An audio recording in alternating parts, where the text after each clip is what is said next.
I welcome you to the second edition of Colaba Conversation 2021, Mumbai's signature forum for dialogue on global, national, and local policy issues. This is a joint initiative between the Observer Research Foundation and the Government of Maharashtra. We have invited policymakers, business leaders, experts, and community leaders to discuss global cooperation on a range of critical policy issues. The theme for this year's dialogue is navigating fault lines of recovery. We have 30 sessions spread across 3 days, a mix of panels, conversations, and keynotes, with participation from over 100 speakers from nearly 20 countries.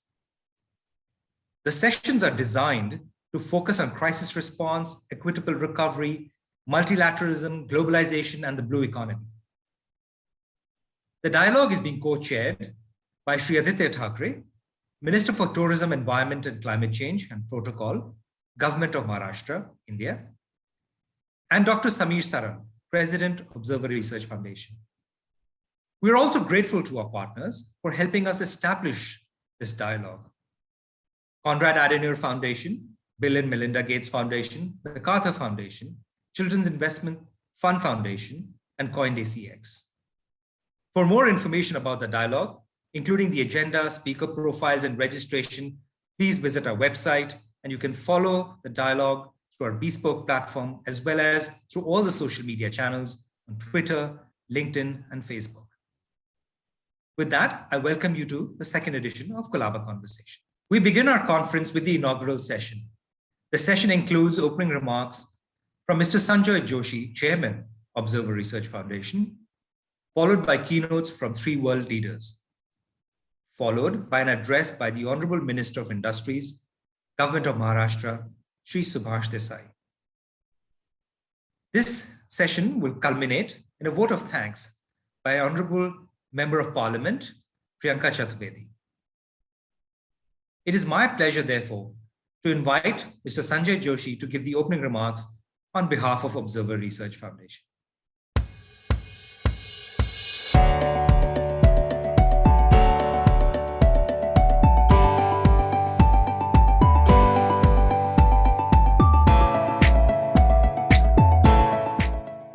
A warm welcome to the second Colaba Conversation being hosted jointly by the Government of Maharashtra and the Observer Research Foundation. I must thank the state government and especially the Honorable Chief Minister, Shri Uddhav Thackeray, for all the support in helping us root this global platform firmly in Mumbai. And I welcome, especially today, Honorable Shri Subhash Desai, Industry Minister of the Government of Maharashtra, for consenting to address us for the inaugural. Well, it's almost 2 years since the first COVID-19 case was reported to the WHO. 2 years now since the world was unwittingly nudged down a hidden fork on the road, a roller coaster of a diversion that a little microbe had laid out for us.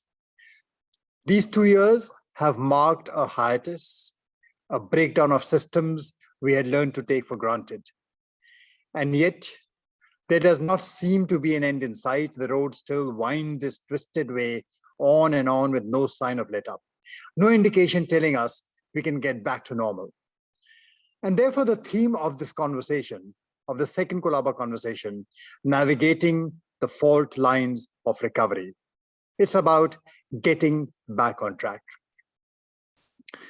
When Akshay sent around the first drafts for the theme pillars for this conference, I think what struck everybody the most was the first pillar. The first fault line, the capacity of the modern state to handle something like COVID-19. And actually, if one does a quick search on the subject of state capacity, you will find an awful lot of material. Literally reams and reams of it. The problem is most of it is utterly useless because almost all of it consists of pious homilies teaching underdeveloped states, emerging economies about how to go about the task of governing. They're about the science and craft of building institutions that endure, and all are targeted at the third world. Because that is where the restive populations, the hordes, are supposed to be. They teach you about navigating the fault lines of internal divisions, the lack of capacity to deliver basics of health, education, sustenance.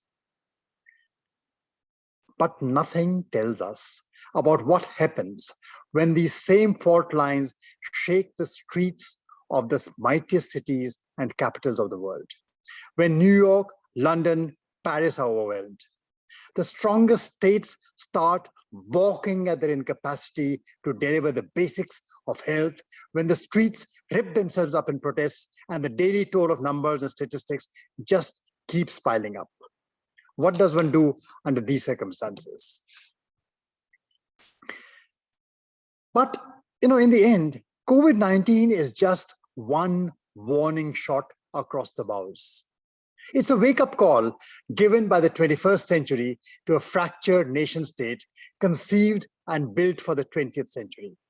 And the fractured state is not just in the ungoverned spaces of a Somalia, a sub-Saharan Africa, or in Afghanistan. The fractures run deep through Europe, the Americas, across Asia. They are inside us. And therefore, the issues that agitate this Colaba conversation go far beyond COVID or the pandemic.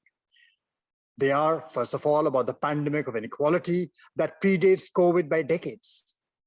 Now, whether you are in the developed world grappling with questions of privacy, security, and data protection, or in the developing world straining to let technology take over the task of governing, of delivering education, delivering health or vaccines, both developed and developing are struggling with the question of access. Technology may be touted as a great deliverer, but the ever yawning gap of access and of use of technology is causing ever widening and deepening cleavages in societies that are today becoming increasingly difficult to hold together. So how do existing modes and mores of governance develop the capacity to appreciate, understand, and come to terms with the digital tools of the new age? This is always a question authority has faced time and time again. This is not the first time. It's faced it when confronted with shifts in information. It's whether it is a content or the tools for this propagation. The new always presents a challenge to the establishment. The church faced it and even attempted to try Galileo as a heretic. We see it as surge after surge of migrants inspired by little more than posts on Facebook overwhelm the borders of Europe. We see it in the dilemma of central banks fretting over the question of what to do with cryptocurrencies. Some toy with the idea of floating their own centralized cryptocurrencies, others root for an outright ban. And probably the very next generation may regard these with the same curiosity as excites us about the Neanderthal. But for now, these questions are immediate and real. And the last 2 years have shown us that the mightiest, the strongest, can be completely helpless against the onslaught of a microbe. We've been thrown many surprises. We've seen the unimaginable. The last 2 years have shaken us. They've taught us the hard way. On the one side, we have seen the resilience of the common man. On the other side, we are also coming face to face with his resistance. And we are yet to learn that perhaps resilience and resistance are both two sides of the same coin. States need to handle them with the care and respect they deserve. So to challenge and to instigate similar conversations, we invited this year to the Colaba Conversations an array of over 100 leaders, entrepreneurs, experts from industry, and think tanks from 20 countries for 3 days. We promise some of the most engaging debates. Do log in, join in, or tune in into live sessions or access these to the many digital platforms they are being hosted on. So let the games begin. Welcome and thank you.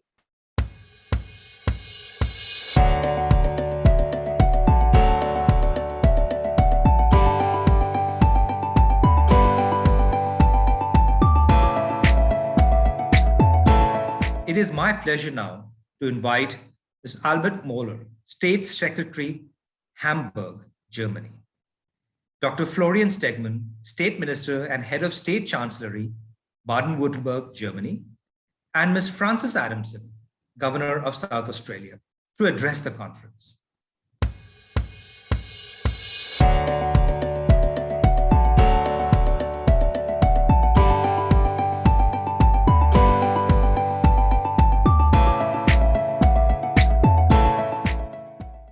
Chief Minister Thackeray, dear Dr. Saran, respected colleagues, ladies and gentlemen.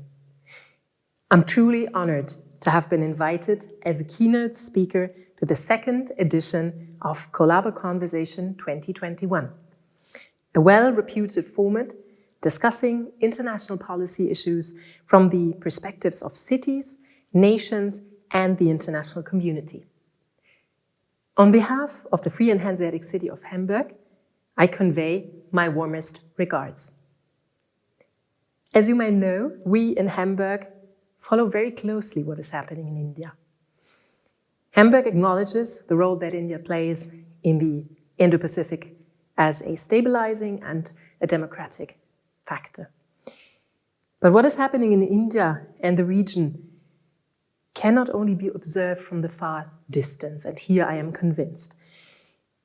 The increasing number of Indian people, which makes every fifth person on earth Indian, can also be felt in Hamburg.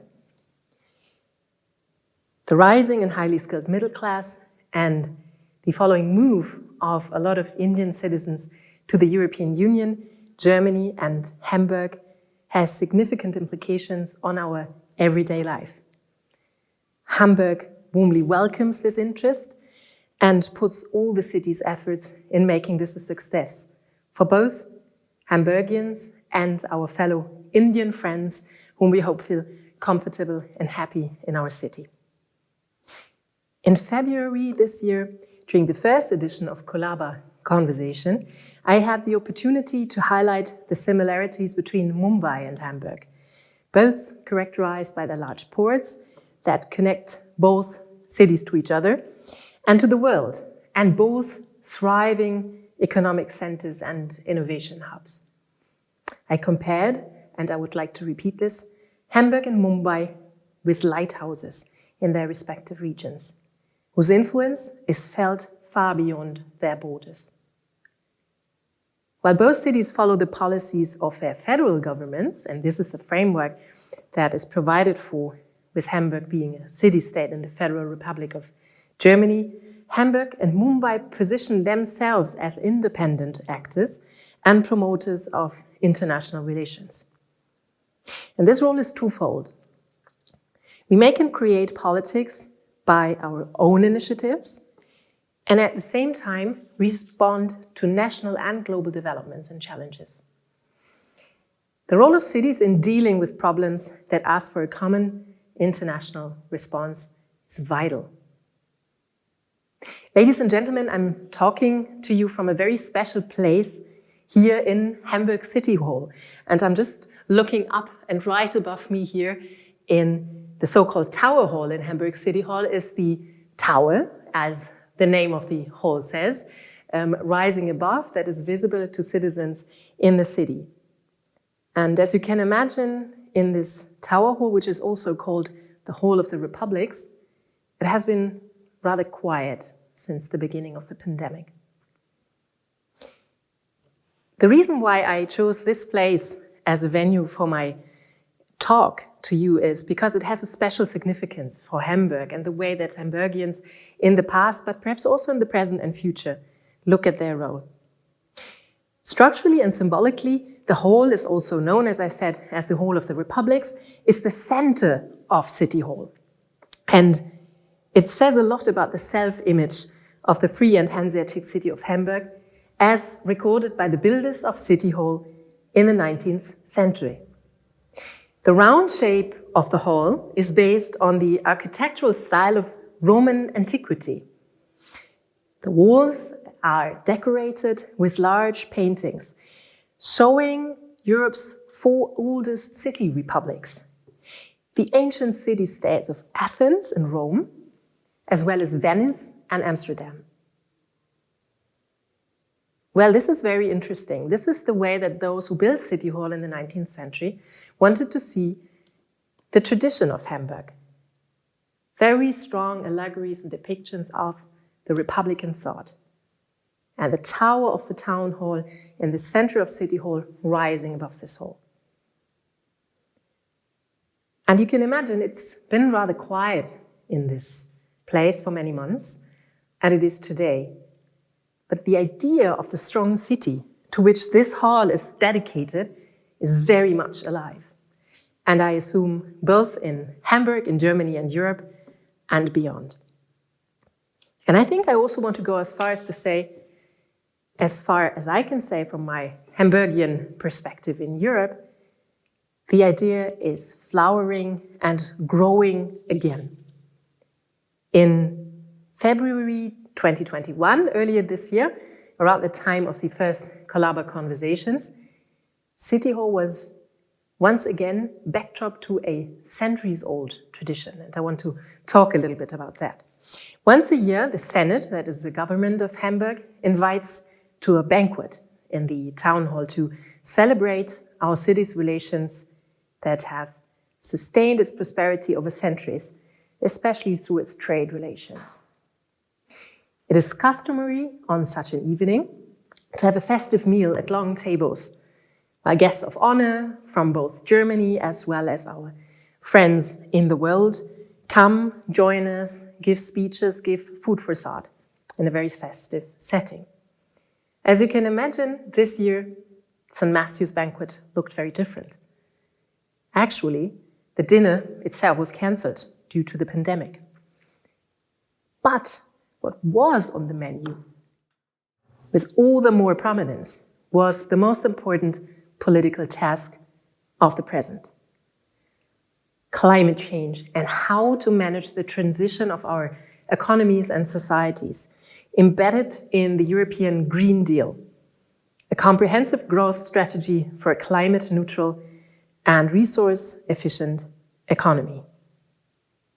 Now for us, and I want to talk to you about that a little bit. For us in Hamburg, we're happy and proud to be, of course, one of the 16 federal states of the Federal Republic of Germany, which is a very good framework, and through that also being a member of the European Union and an active participant in the strength of the European single market. This has proven to be very important for Hamburg and a very strong source, of course, of our ambition and of our cloud. And the way we look at this is not to be a recipient of something that is being decided at a higher level of the hierarchy, and I'm sure all of you engaging in the idea of cities as players will agree with me. It is not a top-down. It is probably also not a bottom-up. It's in the interaction of all these political arenas, and I will talk about those that are relevant for Hamburg a bit more in a minute, how these arenas interact, through what processes, who are the players involved, how much do we know about the other level of government and governance. And I think here is a real source of strength for cities to identify what is available in terms of shaping what I call the most important opportunity, but also challenge, that is the green transition. Now, from a Hamburgian perspective, we are faced with our own ambition. We are very important players of industry with a lot of very relevant sectors, and the Senate is being ambitious and really achieving the climate transformation. And in doing that, there is an interaction not only with the national level of the Federal Republic of Germany, but also with the European level. And interestingly, there is, in terms of the sequencing and chronology, we see parallel developments. The Senate, the government of Hamburg, has put forward an ambitious climate action plan with a lot of concrete measures.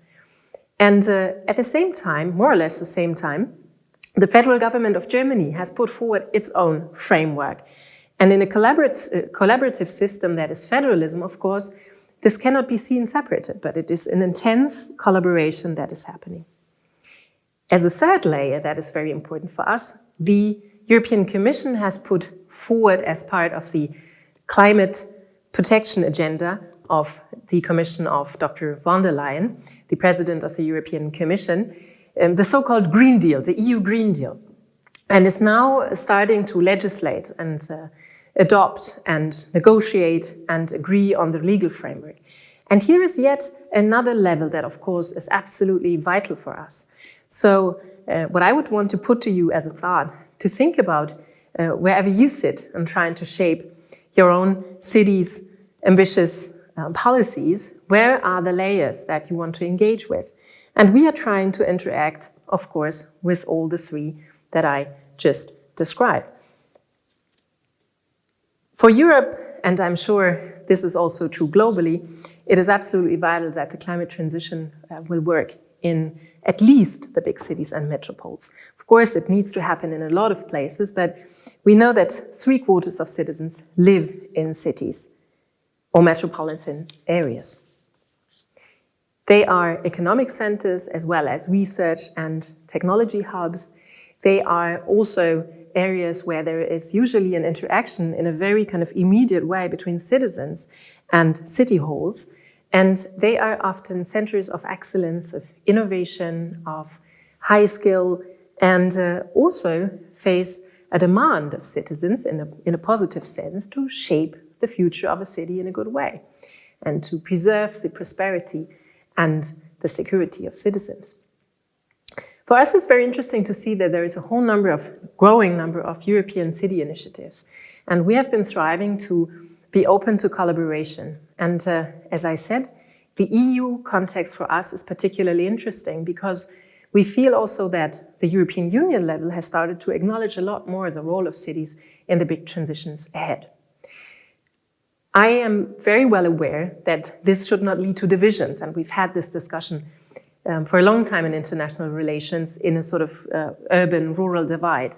This is not what I'm promoting. What I'm promoting is a sense of a driving force that can emanate from our cities and where the very idea of cohesion of a bigger picture is very important.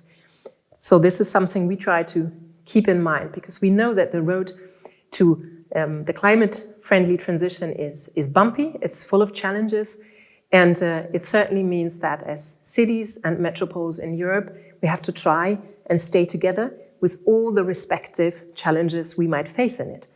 But as the way we see it, there is also a lot of opportunity involved for our business models, and this is our thinking that the innovation and the research technologies that we are able to develop, sometimes with others, can contribute to making the big transformation of our economies happen.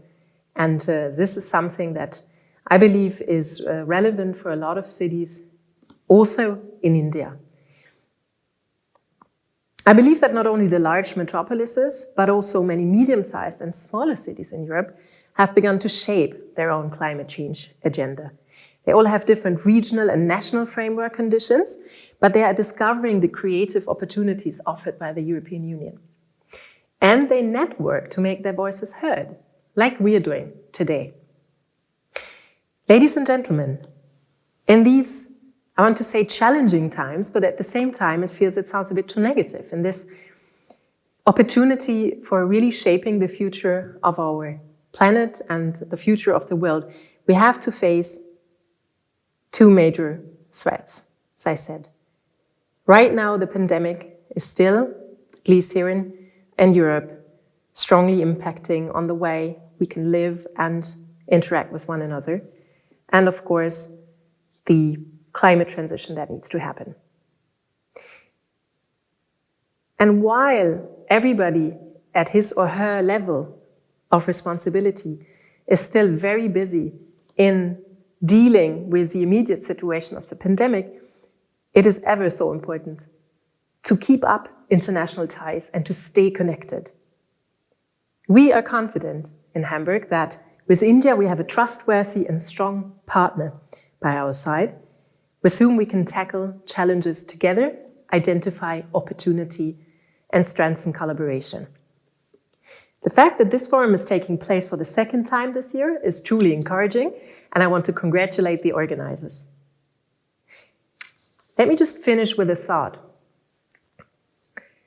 We discussed this a little while ago here in Hamburg as part of our so-called India Week, where we bring together a lot of powerful organizations, individuals here in our city that portray really the broad spectrum of our rich relations with India. In economic terms, in political terms, in cultural terms, in science, civil society, human beings, religions, and faith groups. And what I take from Some of the discussions we had, so of course, we're not strengthening ties in an isolated context. The world is changing. And there is a big discussion about how to organize global governance in the future. Are the old structures and institutions still up to task? Where do we allow for reform? How can the reform be organized? I strongly believe that in this thinking, we also need a strong voice of cities and metropoles in Germany, in India, and in the world. I feel very encouraged by a lot of energy and activity that is happening in many places, and we learn from each other, we inspire each other, and I think it's real time also to have an entry point for the view of cities and the big question over global governance. There is a lot happening in this field already, and I truly believe that this conference format is contributing yet again to this aim. So I would like to thank you all again for the kind invitation and the attention, and I wish you and us a successful and a fruitful conference. Thank you.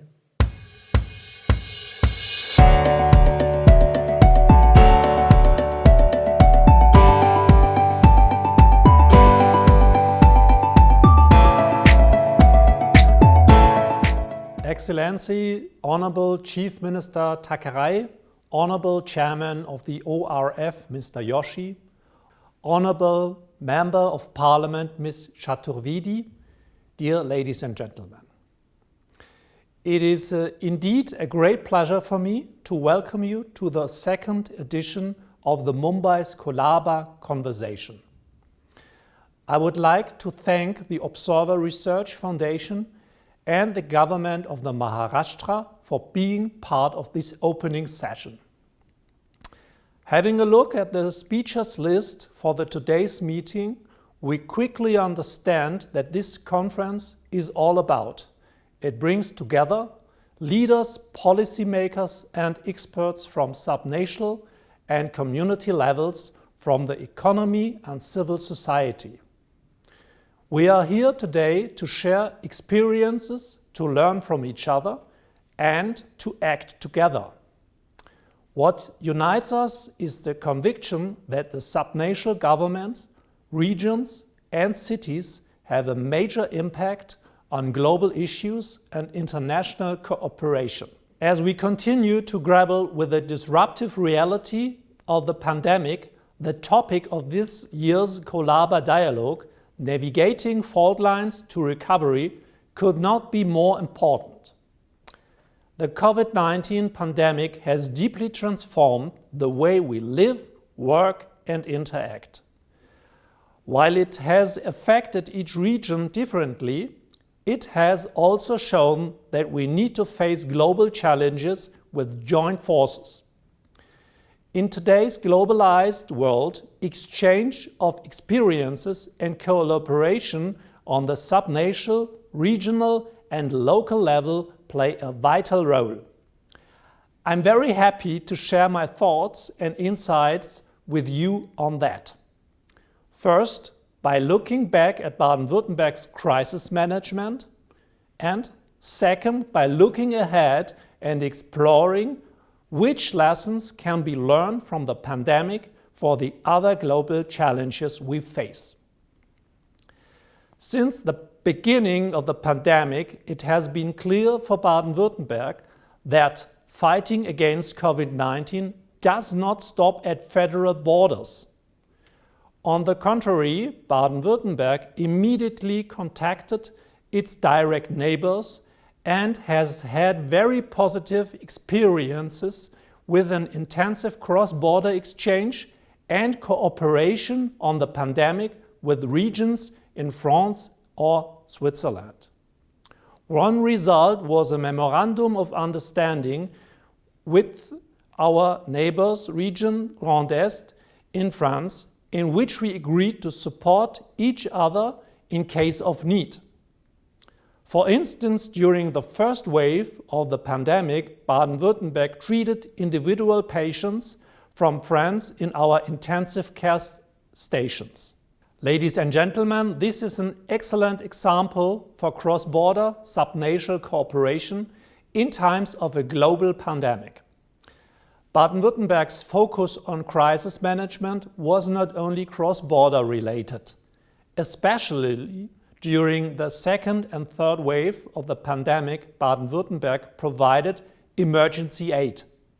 When India and our partner state, Maharashtra, were suffering from a massive surge of COVID-19 cases and deaths in April and May of this year, Baden-Württemberg did not hesitate to support its friends during these difficult times.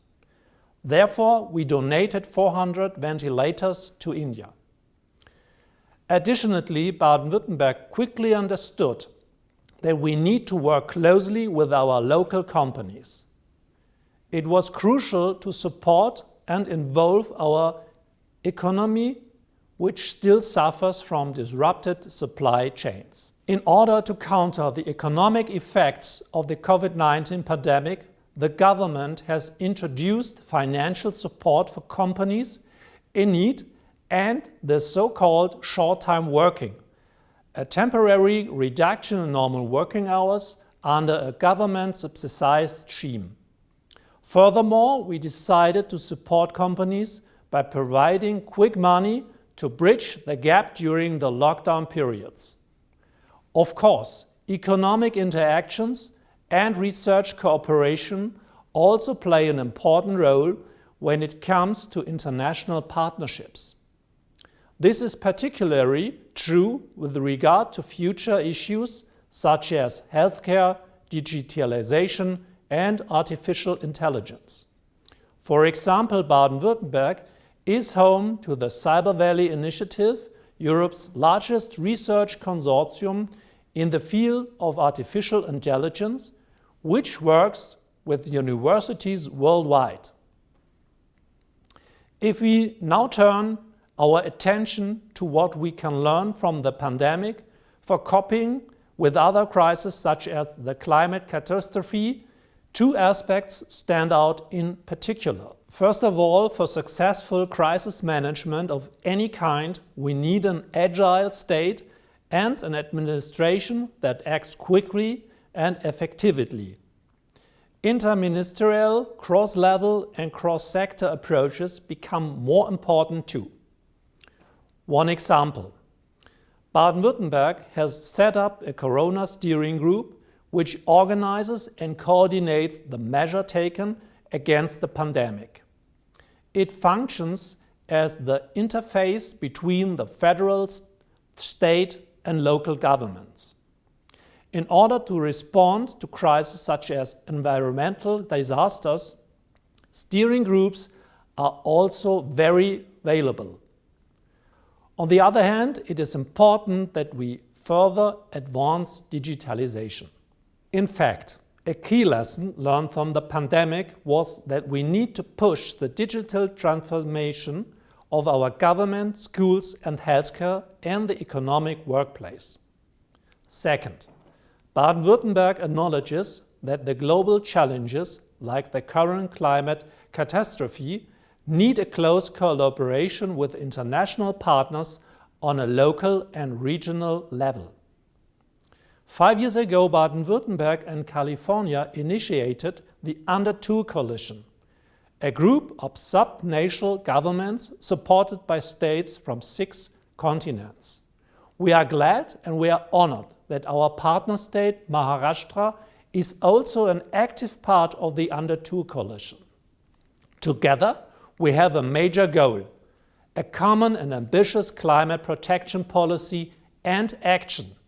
So far, more than 260 states and regions have signed up the Under-2 Memorandum.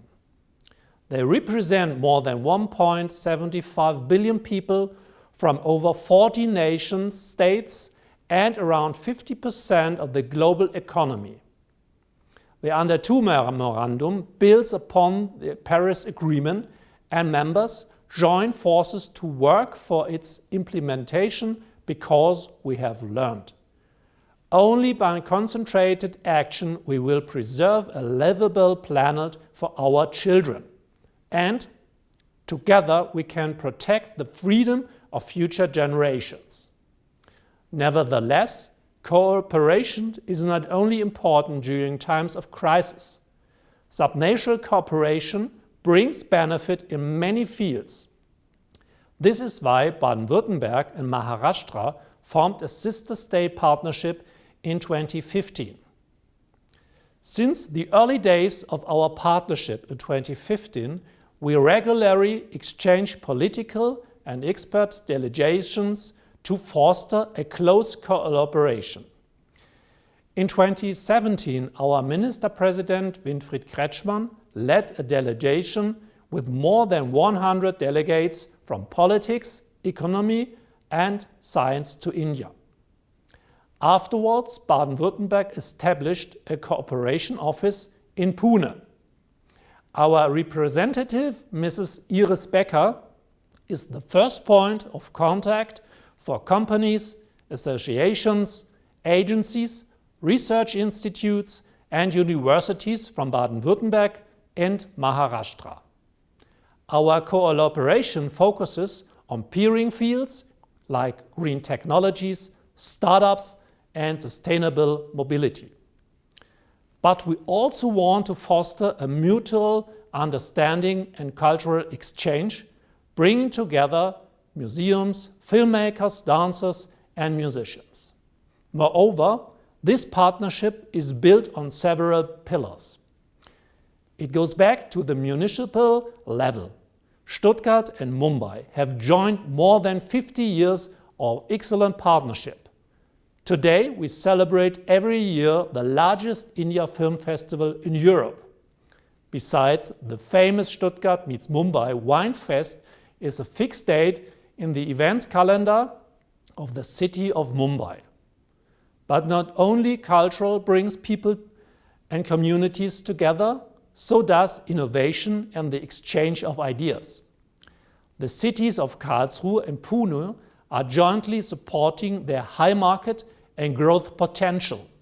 Since 2014 and the opening of the cooperation office of the city of Karlsruhe and Pune, both cities are visible as smarter cities by promoting their innovative products together. Ladies and gentlemen, as you have seen, I'm not only convinced that the subnational level, regions and cities have an immense impact on global policies and international cooperation. I also believe that we can learn from crises such as the COVID-19 pandemic in order to turn global challenges into opportunities to grow. The Colaba Conversation, therefore, is a great platform for exchanging ideas. Once again, I would like to take this opportunity to thank the Observer Research Foundation and the government of Maharashtra who set up the Colaba Conversation. I wish all participants a spirited exchange of ideas, lively discussions, and new impressions.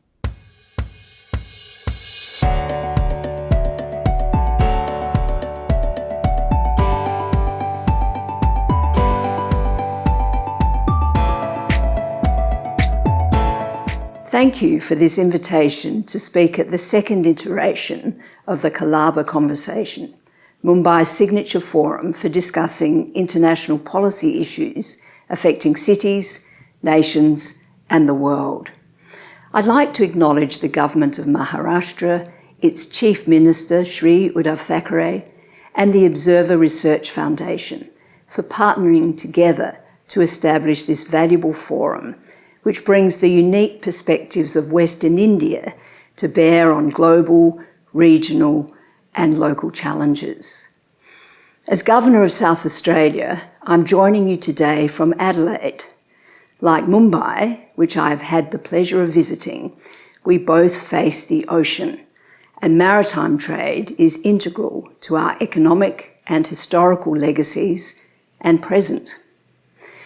Both cities have had to address the great impacts on our economies and lives of COVID-19. But thankfully, both cities, as well as our states of South Australia and Maharashtra, are once again beginning to reopen. In addition to its heavy human cost, the pandemic has caused unprecedented disruption to trade and investment. It is estimated that global merchandise trade fell by around 9% in 2020. Global investment flows took an even bigger hit, almost halving last year. COVID-19 has caused supply chains to fragment, exposing vulnerabilities in production strategies and value chains of manufacturing globally. Firms across the world have been forced to rethink their levels of domestic production and reduce their reliance on sources now seen as potentially less reliable.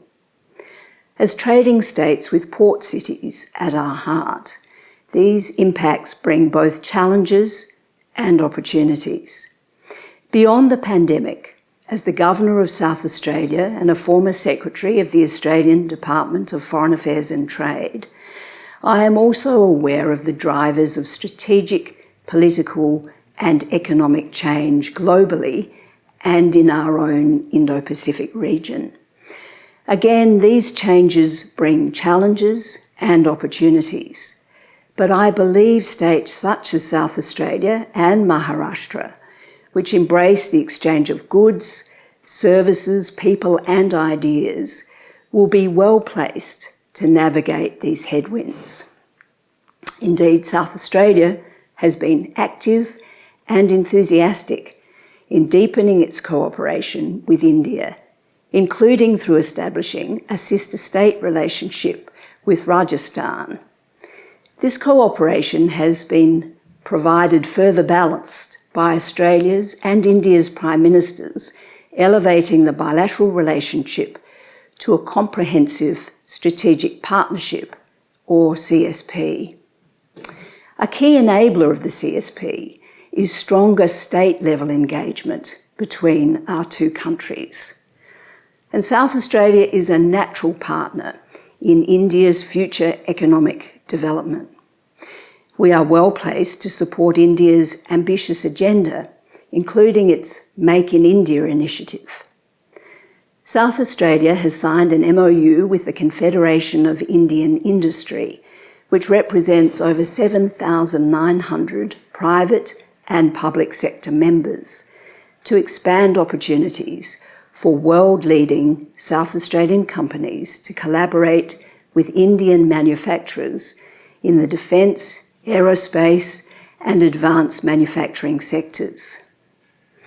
South Australia also aims to become one of the world's first producers of green minerals, including green steel, by capitalising on our abundant solar and wind resources to produce low-cost renewable electricity and clean fuels. Our state has a vision to become a global exporter of clean hydrogen to help our trading partners reduce their emissions, with the government having invested $40 million to advance hydrogen projects and welcoming international partners to scale up investments and exports.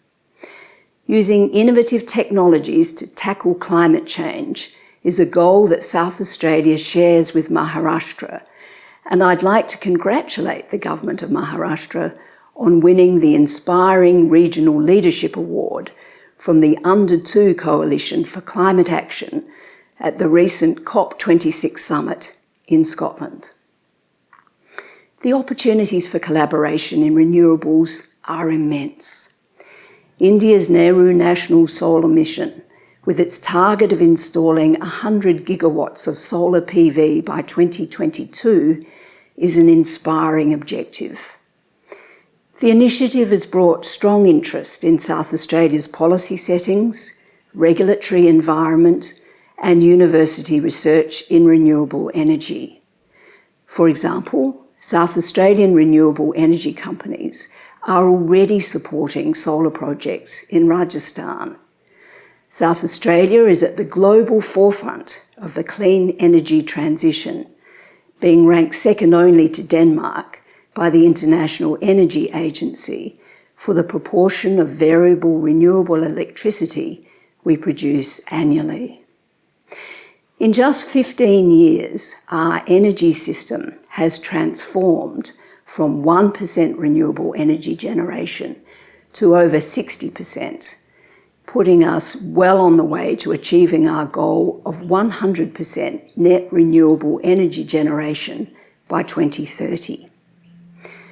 Beyond energy, and although we are both maritime states, water supply will be one of the defining areas of focus for us both in coming decades.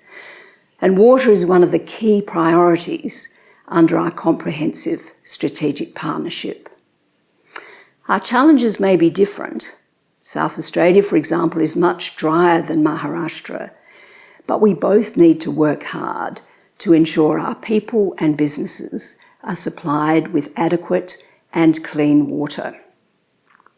There is significant scope for India and Australia to develop stronger linkages around water in regard to technology transfer, knowledge sharing, and collaborative R&D, and for water security and sustainability to be a core objective for a post-COVID-19 Indo-Pacific. South Australia has water security expertise and experience which we share with India.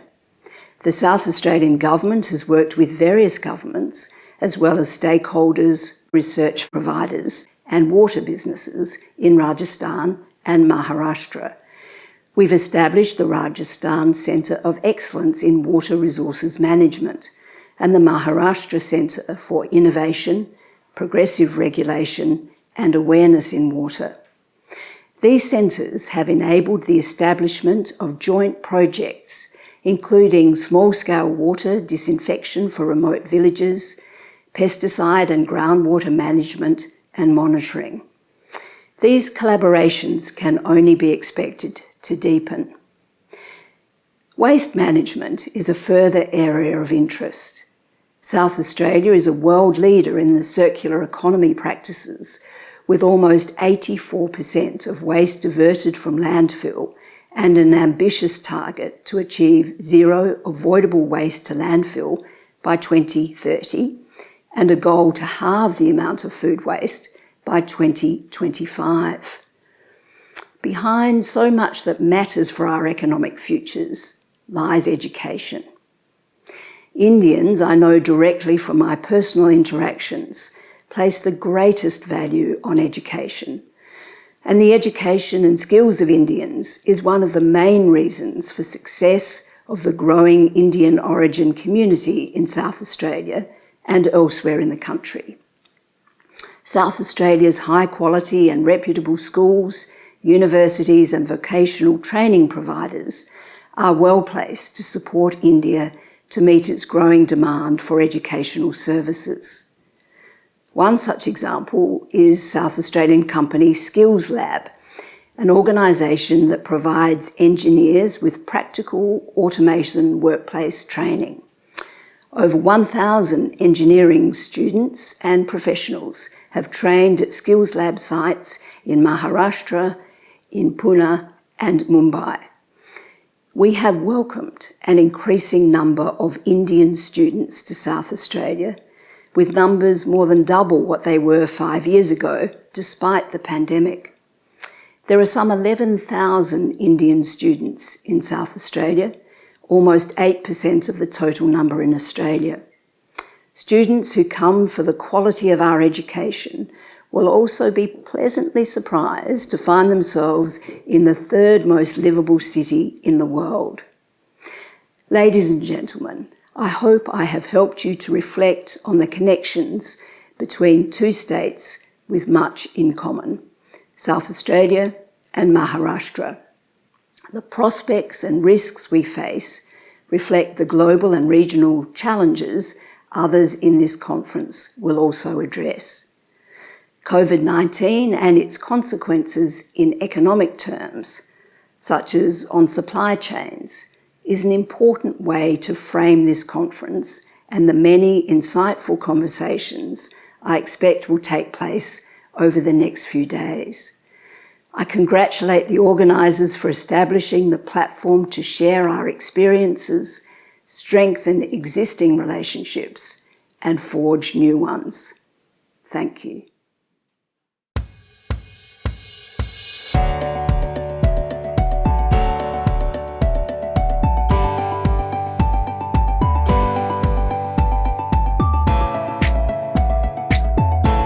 It is now my distinct honor and privilege to invite the Honorable Minister of Industries, Shri Subhash Desai, to give his address for this inaugural session.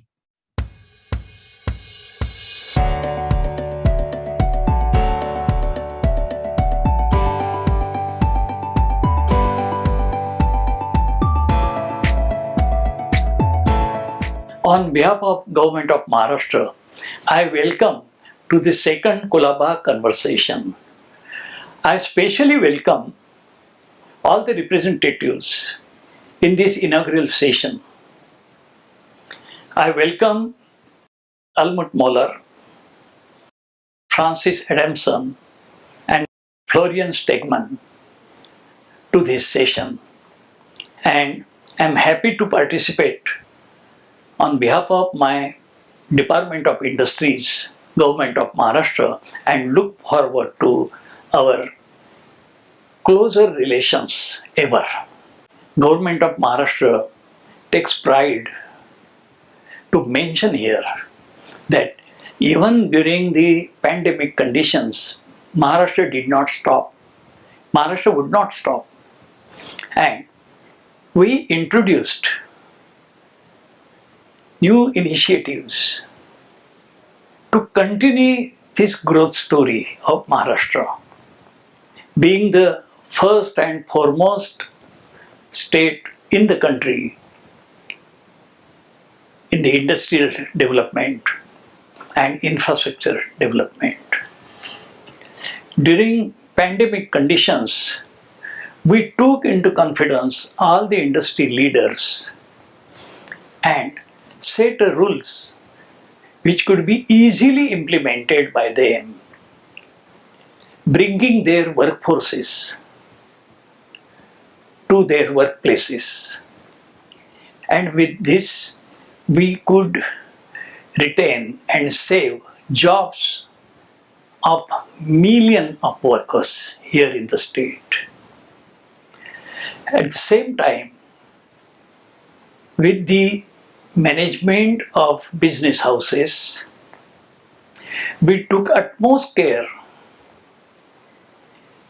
towards the protection of lives for health care of the working class.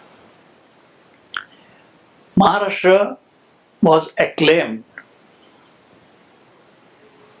by the world leaders like World Health Organization, commending the efforts taken by the state government for handling pandemic situation in the state. One of the largest slum areas in the world, namely Dharavi, Mumbai Municipal Corporation could contain the pandemic spread here in these thickly populated areas. Even the Supreme Court of India appreciated efforts of the state government, and with these efforts, many organizations took note of the initiatives taken by our Honorable Chief Minister, Mr. Uddhav Thackeray, and he was ranked number 1 Chief Minister in the country. With this, we again continue to attract investors here in the state.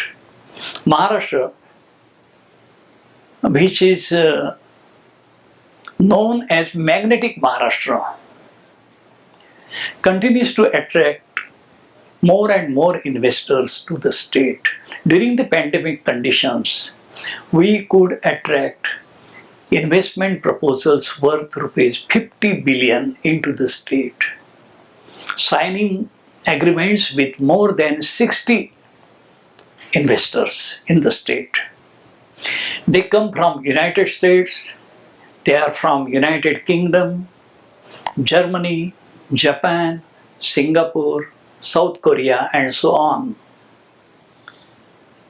So, this is the powerful magnet, the state of Maharashtra, that keeps attracting investment from abroad and from the domestic markets. We have introduced new schemes. Plug and Play is the scheme welcomed by many investors, where we give land parcels on shorter terms, and also constructed buildings or industrial sheds are now available on ownership or optionally on rental basis, which comes as a big support to the industry. Our Mahajobs job portal provides skilled manpower for the new industries coming to the state. Our country desks are very helpful to the investors, making their interactions trouble-free. And our platform Maitri is ever ready to offer seamless solutions. So here is the state which is proactive. Our new policies, mainly covering the EV sector, the e-mobility, is our major thrust area, whereby we are now developing most needed infrastructure for e-vehicles across the state. The incentives offered to the consumers will certainly increase the demand side, and our facilities for manufacturing facilities are most welcome by the new entrants. Our revised IT policy is again attracting the investors to the state with IT and IT related activities. So here is the state of Maharashtra. Now rolling out the red carpet before the investors, and their suggestions for reforms are always welcome. So I request one and all, come, let us sit together. We will listen to your suggestions and come out with better solutions. So Maharashtra is the land of opportunities, ever ready to welcome our friends from different countries. With these words, I once again thank Observer Foundation for giving me this opportunity to share my views, and I look forward to growing relationships between these stakeholders. Thank you very much. Jai Maharashtra.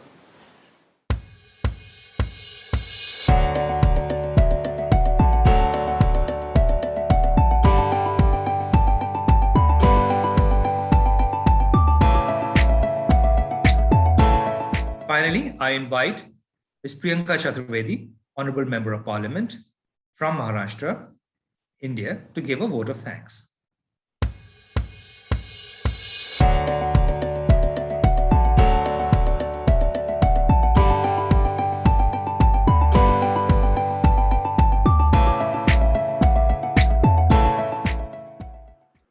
second edition of Colaba Conversations begins in its hybrid mode.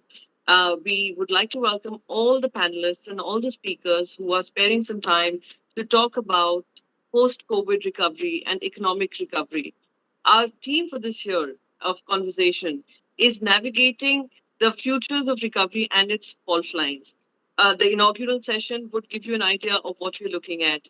So this particular session, this particular event will have over 100 speakers from 20 countries. We have 30 sessions over 3 days. I would like to thank all our foreign speakers, all our thought leaders from across the globe. I would also particularly want to thank Honorable Chief Minister of Maharashtra for initiating something as impressive as this, our Industries Minister for his inaugural comments. Now I am looking forward to a very exciting conversation on content, crypto, as well as post-COVID recovery, the fault lines of recovery, post-Indo-Pacific, the challenges that we are facing, and how security, supply chains, everything is going to be looked afresh, and new partnerships are going to be created. We are looking at multilateralism in a new way. We're going to have multi-stakeholders as we recover and looking forward. So as the capital city of Maharashtra and as well as the financial capital of the country, we welcome all our speakers and we look forward to very interesting, very important and stimulating conversations over the next 3 days. Thank you so much, ORF, for bringing this all together and looking forward to everyone's active participation.